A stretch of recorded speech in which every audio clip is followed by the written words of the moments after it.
Bom, boa noite, professor. Eu vou apresentar aqui sobre o efeito fotoelétrico, né, que é um tema aí da física moderna.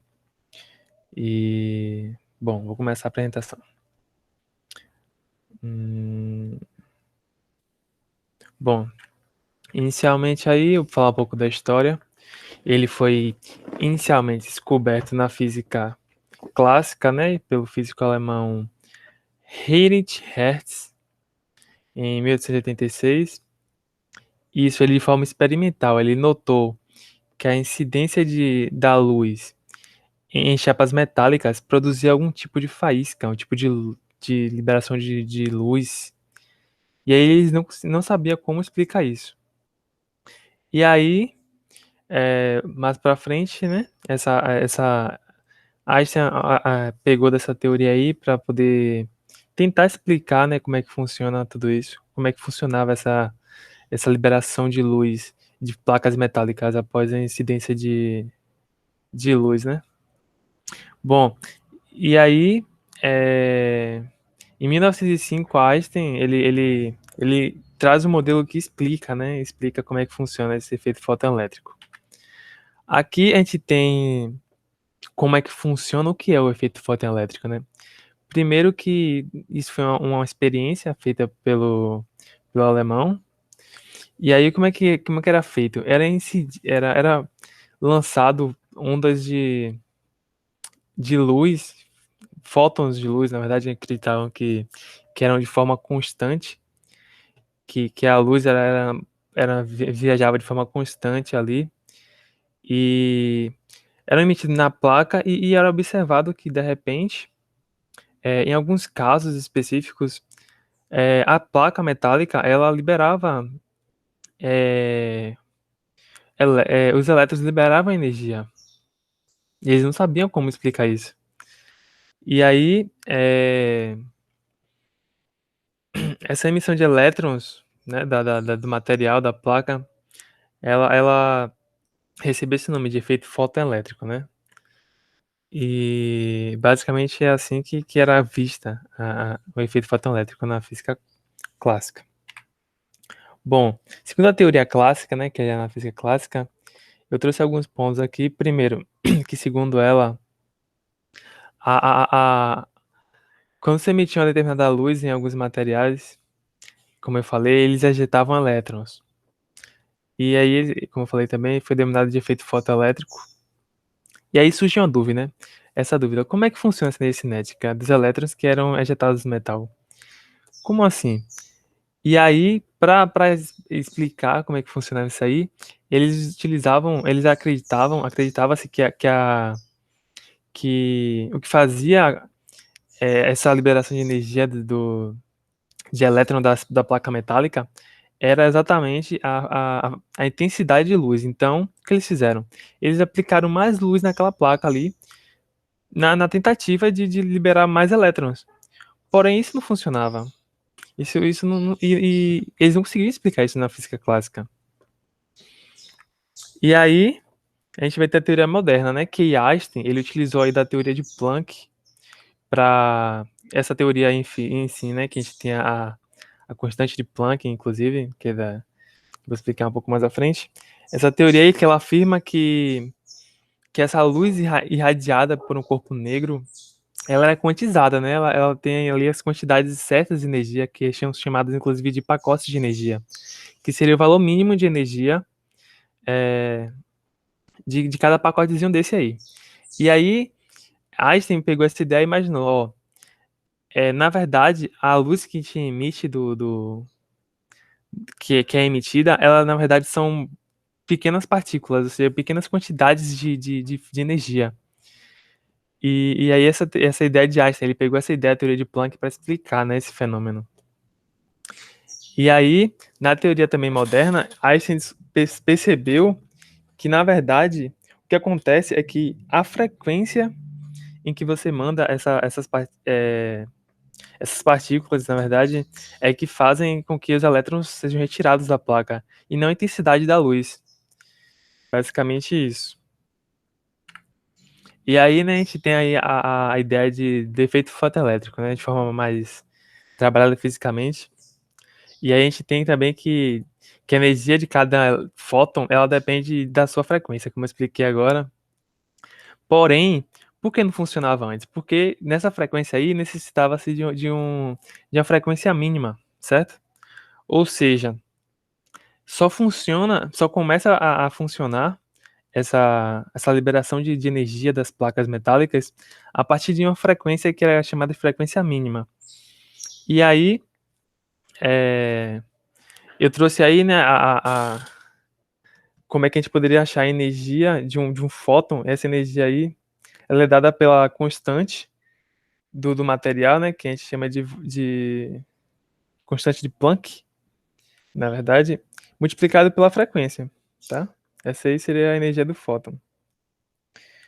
E, e aqui embaixo, ó, a gente tem a energia cinética, né? Como é que a gente acha essa energia cinética? A gente tem, ela é a energia do fóton menos a função trabalho, que eu vou explicar também. Que a função trabalho aqui, na verdade, ela está ligada às características do material, certo? E aí, esse material, ele tem uma função, uma função, uma quantidade mínima para que você consiga tirar elétrons dele. Basicamente, você ter essa retirada de elétrons. Eu trouxe aqui uma tabela, né, que mostra basicamente o valor dessa função de trabalho de alguns materiais. E aí está em electrovolts, por isso eu botei aqui do lado aqui para você substituir transformar em Joule, que eu não coloquei aqui. Porém, aqui para se transformar em Joule seria essa multiplicação aqui, né? E aí, essa função trabalho, ela é, como eu falei também, a energia mínima necessária para arrancar os elétrons do material, tá? Que seria explicado aqui, ó, por esse símbolo aqui, que é a função trabalho. Bom, eu trouxe aqui uma aplicação, né? Uma aplicação que diz essa aplicação.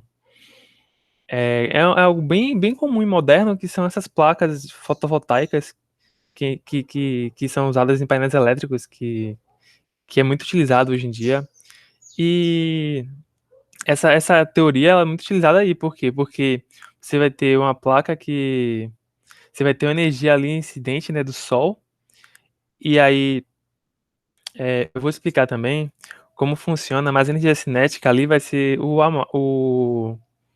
além da energia mínima, você vai ter a liberação de energia cinética. Então você vai ter a energia do fóton de luz e toda a energia posterior a ela, ou seja, a mais, é liberada em energia cinética.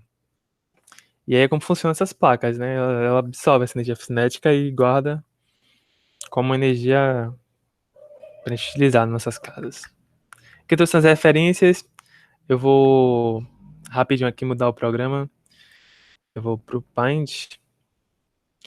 Bom, basicamente o que eu queria falar aqui é que nós temos a placa, né? Uma placa. E aí a gente vai ter aqui uma lanterna que vai emitir aqui várias partículas, tá? Deixa eu melhorar aqui um pouquinho. Pronto, aqui vai ter várias partículas aqui que são os pacotes de Planck.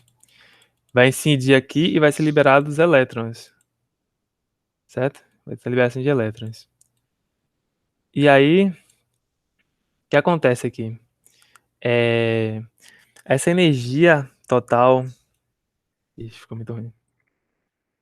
Essa energia aqui, total, energia cinética, ela vai ser igual à energia do fóton, digamos assim, tá? Ele é liberado pelo fóton,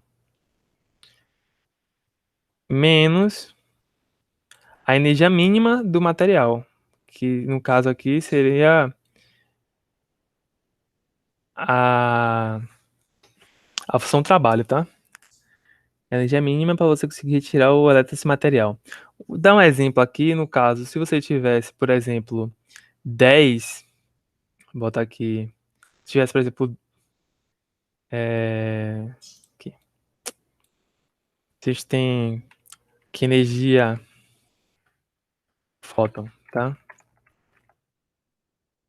É fóton. Eita. é fóton, inequivocamente, ela for igual a 10 e a energia mínima, isso aqui é um exemplo, a energia mínima aqui para você tirar o material aqui é, digamos que seja 10, então a energia, você vai ter liberação do fóton, tá? Eu não sei desenhar esse símbolo aqui, então eu vou botar um desenho. Vai ter essa liberação do fóton. Eita.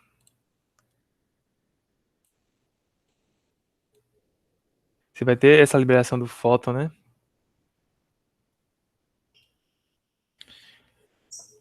E aí a gente vai ter que a energia cinética, ela vai ser zero, tá? Então, quando essa energia cinética é zero, a gente tem aqui o que a gente chama de frequência de corte. Para a gente achar essa frequência de corte, a gente vai ter aquela formulazinha, né? Que a energia de fóton vai ser igual a, a constante de Planck vezes a frequência. E aí essa frequência mínima é quando a energia cinética ela foi igual a zero, que a gente vai ter a frequência mínima para que o material libere essa energia, tá bom? E aí, no exemplo aqui, ó, que eu dei, a energia de fóton vai ser igual a energia, a função trabalho, a gente vai ter zero. Porém, quando você tem, por exemplo, uma energia do fóton aqui maior, por exemplo, 12 ou 15, digamos que temos 15 aqui. Então a gente vai ter que a energia cinética, ela vai ser igual a 15 menos 10. Ou seja, essa energia liberada cinética que a gente viu nas placas voltaicas, como eu expliquei mais cedo, vai ser de 5. Seria o todo. A partir dessa frequência de corte, a energia liberada aqui vai ser transformada e convertida em energia cinética, tá? Isso aí varia para cada material. E bom, é basicamente isso, né? Essa teoria ela veio para substituir a teoria do alemão, do Hertz. E aí e Einstein, né, pegou essa teoria e transformou em uma teoria moderna, que inclusive é muito utilizada agora, que é basicamente essa quantização, né? Essa quantização das partículas e fótons, para poder explicar um fenômeno que seria a incidência nas placas metálicas. Espero que tenha ficado claro aí o assunto, e eu poderia fazer mais alguns exemplos, porém eu não acredito, não acho que seja necessário. Porém é isso. Espero que tenha ficado claro minha apresentação.